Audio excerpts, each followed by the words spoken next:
Hey guys, so I'm gonna do this real quick open broadcaster screen grabbing-ish thing to see if it works. And I'll talk about JTAG on AT megas. Um, Quick synopsis of the issue, as someone asked me about, is they couldn't get a stable JTAG on an AT mega. Not specifically a 1284, it was another AT mega, but I have a 1284 that has a JTAG. I have a test board that I made that I use for with the JTAG. So I figured I would try to replicate the issue, even if I didn't have the specific AVR that he was using, which I can't recall which one it was, but it was a 1284-ish AVR. I think it was the same family actually. This flaky JTAG. It was working and then it wasn't working, and like you'd get stuff like that. You can enter programming mode. You can read the voltage. You can get to a voltage measurement out of the interface, but you couldn't go into programming mode, or he would get flaky device signatures back, like that wouldn't match. So it would complain about the device signature doesn't match the device you have set, and so on and so forth. Um, so like that's the correct device signature for a 1284, but it works, and then it doesn't work. You just all of a sudden it just dies.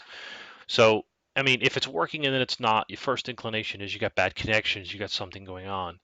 In the particular case of the person who asked me for help, they ended up making a custom cable, and the cable was too long. And when we're talking about too long, we're talking like a damn foot long cable, like a 12-inch cable. It's too long. Now, the cable that I'm using here is not one of my usual JTAG cables. It just happened to be a 10-pin cable. So, and this particular cable is like 350 millimeters long. It's a fairly long cable. It's like half a foot long, but still too long. The official cables that come with the Atmel tools are actually, and I measured them, they're actually 170 millimeters long. So they're somewhat shorter than 300, 350 millimeters or a foot, a foot long. It's too long. Now I can make it work by trying to shield the cable with my hand. I get it work fairly consistently. But unfortunately, you can't use JTAG when you've got your hand, you know, you've got the cable balled up in your fist and you're just closing your hand around the cable to try to shield it a little bit. That doesn't work very well. So, and even then it's very fickle. Like it works probably 95% of the time, and then there's that one off time where it won't work, and then it works, and or you get a bad device signature because it's still read it. It just got the data was corrupted in transit, probably because of noise. Um, so, anyways, yeah, too long of a JTAG cable, you're just gonna have problems. Try to keep it short. Um, use the ones that came with the tools. What I do. If you're gonna make replacement cables, try to stick to the length of the original cable or shorter. The shorter the better, really, when it comes to JTAG and things like that. So, in other news, the connection for JTAG, this is pretty much it. You clock data out, your select and data in, and your VCC, which is reference, and your ground, and your reset. Reset, you don't have to have it, but my board with my 1284s on them. They're custom boards that development boards that I had made, and I mean it's got the full JTAG interface, and the description of each pin and what it does. Um, and while I'm at it, I might as well talk about the connections for the other AT Mega family of chips, because that seems to. I did a video on this, like how to unbrick Arduino or AT Mega 328s that people seem to be having trouble with getting them connected. There is a wiring diagram for the 328s here. It's here someplace. Um, and it's I'm gonna find it. It's one of these. That's an AT Tiny. Um, where is the? There it is. That's it right there. It's very simple. Like I said in that video, A to A, B to B. There's your high voltage programming header, your parallel programming header, your device, and your this is for power. Um, so you got U to U, A to A, B to B. Just connect it up this way. Um, where's the picture? I know there's a picture of this thing. Says it's in here someplace. Um, Gotta be here. Yeah, because this is what it looks like when you don't have these headers soldered onto it.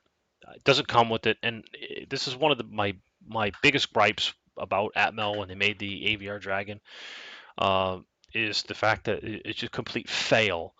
And why would you have your parallel programming and not have anything here, and then have this pin header here that connects with these two these 20 pin socket and this 28 pin socket here. It was 40 pin rather than this 28 pin.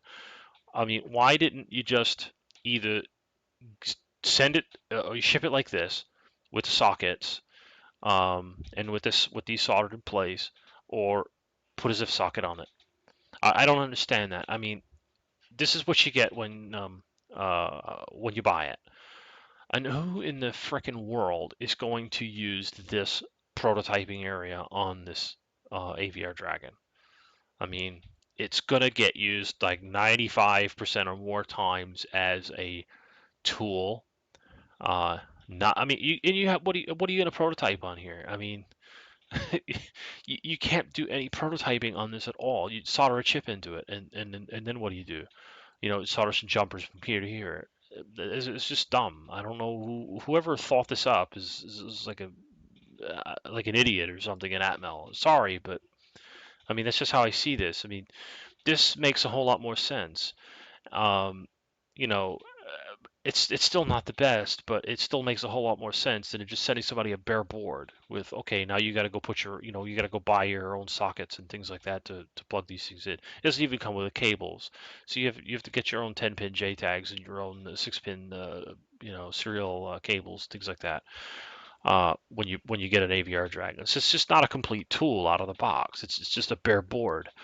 Um, and then you would think that they would have learned with like with like the Atmel Ice. Um, you know, at least they kind of did. You could buy the Atmel Ice, $93 for the whole kit, which included the case, the board, and the cables and all that kind of stuff. Or you could buy like the $30, which is just a board, no case, no cables, no nothing, which is essentially what this is. But they didn't even give you the option to buy an AVR Dragon with the socket and stuff like that. Oh no, oh, you have a prototyping area. Well, what are you going to prototype it? Are you going to solder a microcontroller onto it? What are you going to do with it?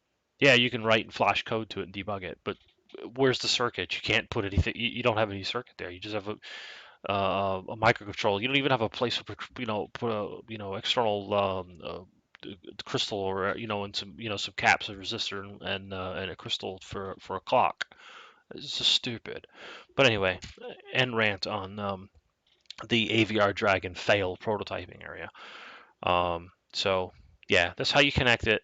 You got your high voltage uh, parallel programmer and all that kind of good stuff. And anyway, so that's going to be it for the short video on screen capture. Hopefully this works. So if you're watching it, it worked. If you Otherwise, it didn't work and you never saw this. So just turn this off, upload it, and we'll see what happens. Anyway, hope that was helpful.